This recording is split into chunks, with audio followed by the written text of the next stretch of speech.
نادلی کا ورد جو کرتی چلی گئی، عمر نواسکو سے گزرتی چلی گئی۔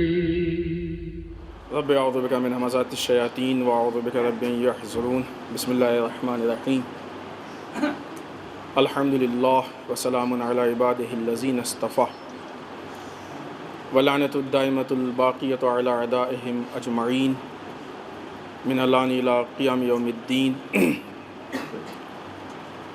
اما بعد فقد قال الحکیم بسم اللہ الرحمن الرحیم هو الذی ارسل رسولہ بالہدی ودین الحق لیظہرہ علی الدین کلہ ولو کرہ المشرکون۔ صلوات پر محمد۔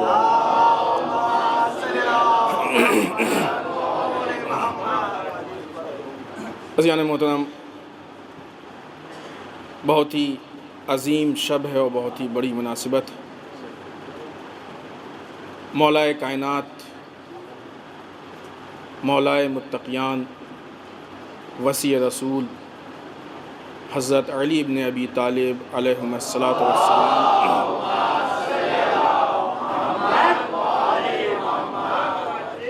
کی ولایت باسعادت کی مبارکباد آپ سب کی خدمت میں پیش کرتے ہیں، اور ہم سب کی طرف سے تمام علماء، مراجع، ولی فقیہ اور بالخصوص وقت کے امام کی خدمت میں تبریک و تہنیت کا ہدیہ پیش کرتے ہیں۔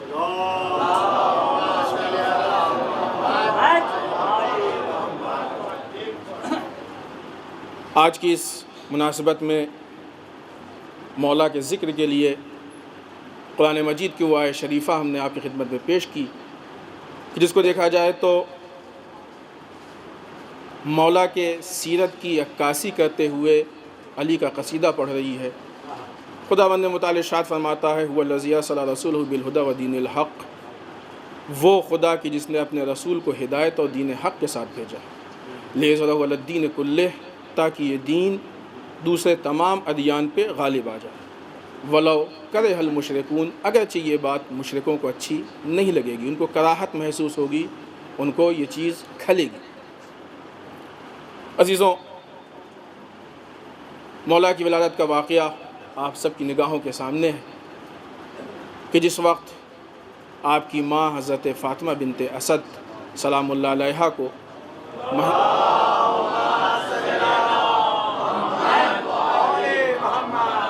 محسوس ہوا کہ ولادت کا وقت نزدیک آ رہا ہے، تو یہ بی بی اپنے گھر سے نکلی۔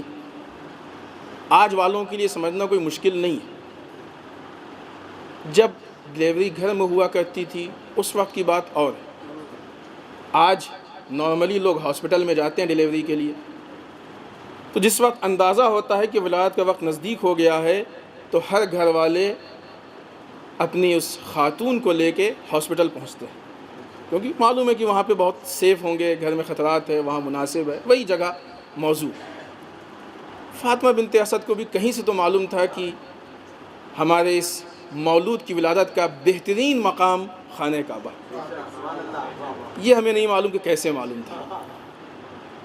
رسول نے بتایا تھا، خدا نے بتایا تھا، جناب ابو طالب نے بتایا تھا، یہ نہیں معلوم، لیکن جیسے بھی معلوم ہو یہ علم اس رابطے کی دلیل ہے کہ حتماً خدا اور فاطمہ بنت اسد کے بیچ میں کوئی ایسا رابطہ تھا کہ جس رابطے کے ذریعے یہ خبر پہنچی، ورنہ یہ کیسے ہو سکتا ہے کہ ایسے سخت حالات میں خاتون اپنے گھر سے نکل کے باہر جائے۔ وہ ساری باتیں آپ سماعت کرتے رہتے ہیں۔ آپ گئیں، آپ نے خانہ کعبہ کا چکر لگایا، اپنے بطن کو، اپنے پیٹ کو دیوار سے مس کیا، دیوار دو ٹکڑے ہوئی۔ اگر یہ چیز پہلے سے پلاننگ میں نہیں تھی تو اس بی بی کو بھاگ کے گھر آ جانا چاہیے تھا۔ اگر یہ حادثہ تھا، اگر یہ اتفاق تھا تو بی بی فاطمہ بنت اسد کو واپس آ جانا چاہیے تھا کہ ہم تو گئے تھے اس لیے کہ وہاں متبرک ہو جائیں، وہاں ہم طواف کر لیں، خانہ کعبہ سے اپنے آپ کو متبرک کر لیں، وہاں تو دیوار ہی ٹوٹ رہی ہے۔ لیکن دیوار کے شق ہونے کے بعد فاطمہ بنت اسد کا اندر چلا جانا، معلوم یہ ہوا کہ صرف خبر نہیں دی گئی تھی، پورا پلان بتایا گیا تھا۔ یہ ولادت مولا کائنات کی خانہ کعبہ میں یہ خود ایک بہت بڑا فلسفہ ہے عالم اسلام کے لیے بالخصوص اور بالعموم پوری کائنات کے لیے۔ وہ مولود کی جو ابھی دنیا میں نہیں آیا، اس کی ولادت کے لیے اتنا اہتمام کرنا، شاید خدا بتانا چاہتا ہے کہ تم علی کے فضائل کو دیکھو یا نہ دیکھو، آج روز اول تم کو بتائے دے رہے ہیں کہ ہمارے اور علی کے بیچ میں وہ روحانی رشتہ ہے کہ جس کو ہم ولادت سے پہلے ظاہر کر رہے ہیں۔ سبحان اللہ، سبحان اللہ۔ کچھ اور نہیں، اس سے سب سے اہم چیز جو واضح ہوئی وہ یہ کہ ایک روحانی رشتہ، ایک رابطہ، ایک دونوں کے درمیان وہ تعلق ہے کہ جو تعلق کائنات کے لیے اہم ہے۔ وہ اب دوسرے الفاظ میں کہا جائے کہ اگر ہمیں آج کے اس دنیا میں، آج کے اس جہان میں ذات پروردگار تک پہنچنا ہے، خداوند متعال کی معرفت کو حاصل کرنا ہے، تو خدا نے اس راستے کو بتا دیا۔ علی اس کردار کا نام ہے، علی اس شخصیت کا نام ہے، علی اس سیرت کا نام ہے، علی اس وسیلے کا نام ہے، علی اس زندگی کا نام ہے، علی اس بندگی کا نام ہے کہ تم اس کے نقش قدم پہ چلتے رہو، خود بخود ہم تک پہنچ جاؤ گے۔ لیکن ضرورت اسی کی ہے، نقش قدم پہ چلنا، نقش قدم کی تعریف کرنا نہیں۔ فرق ہے، ہم بیٹھ کے نقش قدم کی تعریف کریں یہ اور ہے، نقش قدم پہ چلیں یہ اور ہے۔ علی والے ہونے کے لیے صرف علی علی کہنا کافی نہیں ہے، علی والے ہونے کے لیے سیرت و کردار علی کو اپنانا ضروری ہے۔ آپ انصاف سے بتائیے کہ کوئی پیسہ پیسہ کہے کہ پیسے والا ہو جاتا ہے، کوئی گاڑی گاڑی کہے کہ گاڑی والا ہو جاتا ہے، کوئی مکان مکان کہے کہ مکان والا ہو جاتا ہے، کوئی نماز نماز کہے کہ نمازی ہو جاتا ہے، کوئی روزہ روزہ کہے کہ روزہ دار ہو جاتا ہے، کوئی حج حج کہے کہ حاجی ہو جاتا ہے۔ تو یہ کیسے ہے کہ علی علی کہہ کے علی والے ہو جائیں؟ یہ ساری چیز کے درمیان ایک نظام پایا جا رہا ہے، سسٹم پایا جا رہا ہے۔ اطاعت علی نام کا نام نہیں ہے، نظام کا نام ہے۔ علی نظام لے کے آئے ہیں، علی سسٹم لے کے آئے ہیں، علی طریقہ حیات لے کے آئے ہیں، علی طرز بندگی لے کے آئے ہیں، علی سلیقہ زندگی لے کے آئے ہیں کہ دیکھو علی کی زندگی کو دیکھتے جاؤ، چلتے جاؤ، خود بخود تم اس مقام پہ پہنچ جاؤ گے کہ جہاں پہ ہم تمہیں پہنچانا چاہتے ہیں۔ آج امام علی کے قصیدے کے لیے بجائے اس کے کہ ہم یہ دیکھیں کہ کس طریقے سے قصیدہ کرنا چاہیے، ہم اپنے خیالات کو ان کے اوپر تھوپنا چاہتے ہیں۔ آپ دیکھیے قرآن نے علی کا قصیدہ کیسے کیا، آپ دیکھیے رسول نے علی کا قصیدہ کیسے کیا۔ وہ قرآن کی جس نے علی کا نام نہیں لیا لیکن اچھی خاصی آیتیں ایسی ہیں کہ جو علی کے قصیدے میں، معلوم یہ ہوا کہ علی کا قصیدہ نام سے کم کردار سے زیادہ، کردار کی اہمیت اس میں۔ اس سے پہلے بھی ہم نے زین مجالسکم کی اس حدیث کے جب وضاحت پیش کی تو بتایا کہ ذکر علی کا صحیح مفہوم کیا، کس طریقے سے ہم ذکر علی کو پیش کر سکتے ہیں۔ یہ بہت اہم بات کہ جو مولا کی ولادت کے موقع پہ تھی، اور اس سے پہلے ہم نے ایک دوسرے زاویے سے اس کو پیش کیا، آج اس سے تھوڑا سا بڑھ کے آپ کے سامنے پیش کر۔ بعض روایتوں میں ہے کہ جب مولا کی ولادت ہوئی تو رسول نے ہاتھ پہ لیا اور اس کے بعد اعضاء و جوارح کی نسبت بتانی شروع کی، شباہت بتانی شروع کی۔ یہ وہ بچہ ہے کہ جس کی مثلا آنکھیں عین اللہ، جس کا ہاتھ ید اللہ ہے کہ نہیں؟ روایتوں میں آپ سنا ہے، بہت سنا۔ آپ انصاف سے بتائیے کہ رسول ابھی آپ کو کہنا ہے کہ اللہ وہ ہے کہ جس کے جسم و جسمانیت نہیں۔ ابھی تو اسلام کا اعلان نہیں ہوا، لیکن جب اسلام کا اعلان ہوگا، جب باطل کے خداؤں کو رسول غلط کہیں گے کہ یہ خداؤں کو ہٹا دو، خدا کے جسم نہیں ہوتا، خدا کے اعضاء و جوارح نہیں ہوتے، اور آج آپ کیسے کہہ رہے ہیں کہ مثلا علی کا ہاتھ، وہ اسلام اور وہ مذہب کی جس میں خدا کے جسمانیت کا انکار ہو، وہاں پہ جسم خدا کا جسم علی سے شباہت کیسے؟ توجہ فرمائیں، کس طریقے سے ہو سکتا ہے؟ جب خدا کے ہاتھ ہی نہیں تو علی کا ہاتھ خدا کے ہاتھ جیسے کیسے ہو سکتا ہے؟ جب خدا کی آنکھ ہی نہیں تو علی کی آنکھ خدا کی آنکھ جیسی کیسے ہو سکتی ہے؟ عزیزان محترم غور کیجئے، رسول بتانا چاہتے ہیں کہ ہم خدا سے شباہت دے کے آج تمہیں بتائے دیتے ہیں کہ جو مولود آیا ہے تم اس کے جسم پہ مت جاؤ، کردار لے کے آیا ہے۔ علی کا ہاتھ ایک مکمل کردار ہے، علی کی آنکھیں ایک مکمل کردار ہے، علی کی زبان ایک مکمل کردار ہے، علی کے قدم قدم ایک مکمل کردار ہے۔ یہ وہ کردار ہے جس کردار کو خدا چاہتا ہے، یہ وہ کردار ہے۔ معلوم یہ ہوا کہ آج اس دن کی جس دن بچہ پیدا ہوا ہے، رسول اس بچے کے شخص کا تعارف کم کرا رہے ہیں، شخصیت کا تعارف زیادہ کرا رہے ہیں۔ گویا رسول بتانا چاہتے ہیں کہ دیکھو جس چیز کو آج تمہارے حوالے کیا جا رہا ہے یہ علی کی شخصیت ہے، اس لیے کہ شخص کچھ دن ہمارے بیچ رہے گا، پھر وہ شہادت کے وسیلے سے دنیا سے رخصت ہو جائے گا، لیکن علی کی شخصیت وہ ہے کہ جو ہر جگہ رہے گی، ہر وقت رہے گی، ہر لمحے رہے گی، سب کے لیے نمونہ عمل بنے گی۔ شخصیت عزیزان محترم، اب سمجھ میں آیا کہ جب جسم کی تعریف ہوتی ہے تو صرف تعریف کر دینے سے ذمہ داریاں ختم ہو جایا کرتی ہیں، لیکن جب شخصیت کی تعریف ہوتی ہے تو صرف زبان سے تعریف کرنے سے ذمہ داری ختم نہیں ہوا کرتی ہے، بلکہ شخصیت کی تعریف کا لازمہ یہ ہے کہ اس کو اپنایا جائے اور اپنے آپ کو ویسا بنایا جائے۔ حقیقی شخصیت کی تعریف یہ۔ آئیے کیسے ہم علی والے بنے؟ گفتگو ہی نا علی والے بنے، سیرت و کردار سے بنے۔ وہ کون سا راستہ ہے کہ جس راستے پہ چل کے ہم علی والے بنے؟ قرآن مجید کی بہت مشہور آیت ہے، لیکن علی والے بننے کے لیے بہت سمپل سی چیز ہے کہ ہم واقعی معنی میں ولایت علی بن ابی طالب کو اپنا لیں، علی والے بن جائیں۔ ولایت بھی وہی چیز ہے، ولایت صرف زبان کی چیز نہیں ہے، ولایت محبت کا نام نہیں ہے، ولایت حکومت کا نام ہے۔ ہم یہ طے کر لیں کہ ہمارے نفس و جان و کردار پہ علی کی حکومت ہے، ہم علی والے بن جائیں گے، بس اتنا ہی۔ قرآن مجید نے بہت واضح الفاظ میں کہا مَن يَتَوَلَّ اللَّهَ وَرَسُولَهُ وَالَّذِينَ آمَنُوا فَإِنَّ حِزْبَ اللَّهِ هُمُ الْغَالِبُونَ۔ جب وہاں تعارف کرایا تھا اسلام کا تو کیا بتایا تھا کہ وہ دین ہے کہ جو دوسرے ادیان پہ غالب آ جائے گا۔ یہاں جب اللہ کے گروہ کی بات آئی تو کیا کہا؟ یہ حزب اللہ ہی وہی ہے کہ جو غالب آنے والی ہے۔ معلوم یہ ہوا کہ جو اللہ کی ہدایت، اللہ کے بتائے ہوئے راستے کو لے کے چلتا ہے، نظام اسلام پہ عمل کرتا ہے، وہ مغلوب نہیں ہوا کرتا ہے، غالب ہوتا ہے۔ اگر آپ کو یاد ہو تو آج جس ممدوح کی ہم مدح کر رہے ہیں اس کے القاب میں ایک لقب یہ ہے کہ وہ غالب کل غالب ہے، یعنی وہ ہے کہ جو دشمنوں پہ بھی غالب ہے، اپنے نفس پہ بھی غالب ہے۔ علی والا وہ ہونا چاہیے کہ جو دشمنوں پہ بھی غالب ہو، اپنے نفس پہ بھی غالب ہو۔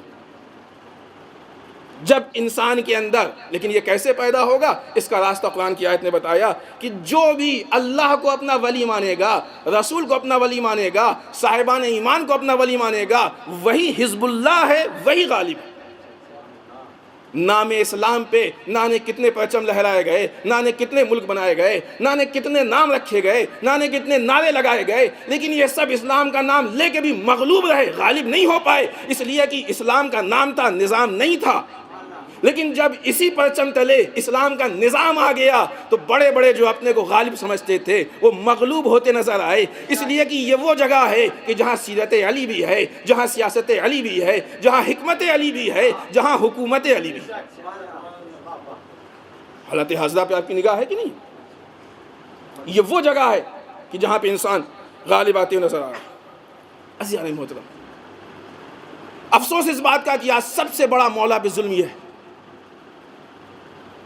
کہ مولا کی حکمتوں کو چھپانے کی کوشش کی جا رہی ہے، مولا کی سیرت کو چھپانے کی کوشش کی جا رہی ہے، مولا کے راہ حیات کو چھپانے کی کوشش کی جا رہی ہے، اور سب سے بڑا ظلم یہ کہ یہ سارے کام مولا کے ہی نام پہ ہو رہے ہیں، اور دشمن یہ کام ہمیشہ سے کر رہا ہے۔ جس وقت مولا کائنات زندہ تھے اس وقت علی کی سیرت ایسی چھپائی گئی کہ لوگ علی کو بے نمازی کہنے لگے۔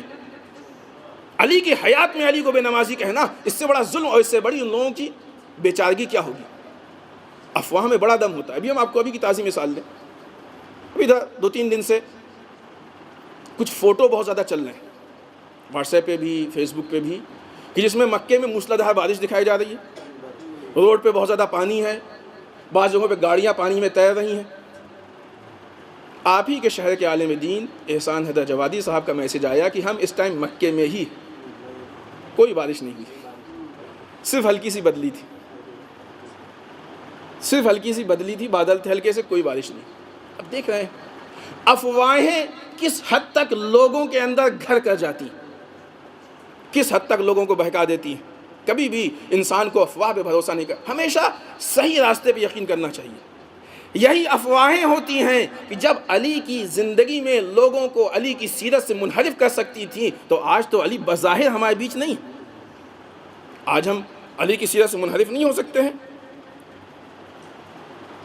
آج ہمارے ساتھ مشکل یہی ہے، چونکہ لوگوں کو معلوم ہے کہ علی کے چاہنے والے وہ ہیں کہ جو علی کو نہیں چھوڑ سکتے، لہٰذا علی کو چھڑانے کے لیے علی کا ہی واسطہ بنایا جا رہا ہے، نام علی کو لے کے سیرت علی چھڑائی جا رہی ہے، ٹھیک اسی طریقے سے جس طریقے سے صفین میں قرآن کو بلند کر کے علی کو چھڑایا گیا تھا۔ وہاں دشمن نے قرآن کو اعلی کار بنایا تھا، یہاں دشمن نام علی کو اعلی کار بنا رہا ہے، لفظ ولایت کو اعلی کار بنا رہا ہے۔ ولایت مفہوم کا نام ہے، نظام کا نام ہے، لوگ ولایت ولایت کہتے ہیں لیکن عمل نہیں کرتے ہیں، مشکلات یہی۔ لہٰذا عزیزان محترم، اہم ہمارے درمیان یہ نہیں ہے کہ ہم نام علی لے کے اپنے آپ کو مطمئن کر لیں، اس کا مطلب یہ نہیں کہ نہ لیں، استحصال نہ ہو۔ نام علی وسیلہ ہے کردار علی تک پہنچنے کے لیے۔ حکمت و حکومت پہ ہم نے گفتگو کی ہے، لہٰذا اس گفتگو نہیں کریں گے، صرف اشارہ کریں گے۔ آج ہماری ذمہ داری حکمت علوی کو حاصل کرنا، اسی حکمت علوی میں سب کچھ پوشیدہ ہے۔ بس اپنی گفتگو کو ہم ختم کر رہے ہیں، نتیجہ آپ کے حوالے کر کے۔ آج ہماری یہ ذمہ داری ہے کہ ہم حکمت علوی کو حاصل کریں، اسی حکمت میں سب کچھ پوشیدہ ہے۔ انسان کی زندگی کی کامیابی بھی اسی حکمت میں ہے، بندگی اسی حکمت میں ہے، اچھا حتیٰ کہ حکومت بھی اسی حکمت میں۔ مثال دیں ہم آپ کو، جب تک امام علی کے زمانے کے مسلمانوں نے حکمت علی کو نہیں سمجھا تھا، اس وقت علی کے ہوتے ہوئے بھی علی حکومت نہیں کر پائے۔ آپ کے سامنے وہ ہیں کہ نہیں زمانے؟ 3 زمانوں تک امام علی حکومت نہیں کر پائے، کیوں؟ اس لیے کہ علی تو ہیں، حکومت بھی ہے، لیکن جو بیچ کا راستہ حکمت کا ہے وہ لوگوں کے پاس نہیں۔ لیکن جب لوگوں کو کسی حد تک ایک مختصر سی معرفت پیدا ہوئی، حکمت علوی لوگوں تک پہنچی، لوگوں نے حکمت علوی کو پہچانا، تو بہت زیادہ وقت نہیں رہا حکمت کے ذریعے حکومت تک پہنچنے میں۔ یہ ساری چیزیں کہ آپ اس کی گہرائی میں جائیے اور تحلیل کیجیے، غور کیجیے کہ جب لوگ حکمت کو نہیں سمجھتے تھے تو علی کے پاس مشروط حکومت لے کے آئے کہ اس شرط کے ساتھ حکومت کریں۔ وہ شرط ایسی تھی جو حکمت کے بیچ آڑے آ رہی تھی، لہٰذا علی نے یہ فیصلہ سنا دیا کہ حکمت کو چھوڑ کے حکومت نہیں کر سکتے۔ لات مار دی اس حکومت پہ کہ جو حکمت سے خالی۔ لیکن جب وہی حکومت حکمت کے ساتھ آئی تو امام علی نے اس حکومت کو اختیار کیا، وہی حکومت وسیلہ نجات بھی بن گئی، وہی اسلام کے سربلندی کا ذریعہ بھی بن گئی، بہت ساری خرابیوں میں جتنی اصلاح ہو سکی اسی حکومت کے ذریعے ہوئی۔ مختصر سی مدت کی حکومت تھی، 5 سال کی، تقریباً 5 سال، 4 مہینے 9 دن، 4 سال 9 مہینے۔ لیکن اور اس مختصر سی حکومت میں بھی امام علی کو جنگوں کے ذریعے سے بزی رکھنے کی کوشش کی گئی، تاکہ امام علی اپنے ان سارے جو بھی آپ کے ذہن میں پروگرامنگ ہے اور جو بھی پلان آپ نے کیا ہے ان تک نہ پہنچنے پائیں۔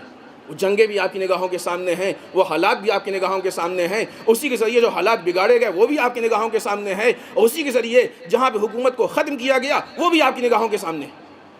جب حکمت نے جوش لیا تو حکومت آئی، اور جب حکمت کم رنگ پڑنے لگی تو آئی ہوئی حکومت ہاتھ سے نکل گئی۔ نتیجہ یہ ہوا کہ وہ احمق انسان منبر پہ بیٹھنے کے بعد جو اس کو فیصلہ کرنا چاہیے تھا، اپنے بزرگی کے دھوکے میں غلط فیصلہ کر کے اس قیمتی حکومت سے ہاتھ دھو بیٹھا۔ ہاتھ آئی ہوئی حکومت چلی گئی، کیوں؟ اس لیے کہ حکمت نہیں تھی۔ اگر حکمت ہوتی تو حکومت کبھی نہیں جاتی۔ بہت نزدیکی رابطہ اور رشتہ ہے حکمت و حکومت کا۔ عزیزان محترم، آج ہمارے لیے اہم ترین چیز جو ہے وہ امام علی کی سیرت و کردار، امام علی کے اقوال و فرمودات، امام علی کی خواہشات، امام علی کا طریقہ بندگی، امام علی کا طریقہ زندگی، جو ساری چیزوں کا مجموعہ حکمت ہے۔ نام کے اعتبار سے خود نہج البلاغہ میں موجود ہے، یقیناً پڑھتے ہوں گے آپ لوگ۔ اور ویسے جتنے امام علی کی سیرت اور ارشادات و فرمودات ہیں سب حکمت سے بھرپور ہیں۔ آج ہماری اہم ترین ذمہ داری اس 13 رجب کے اس عظیم شب میں کہ جو رات بار بار نہیں آتی ہے،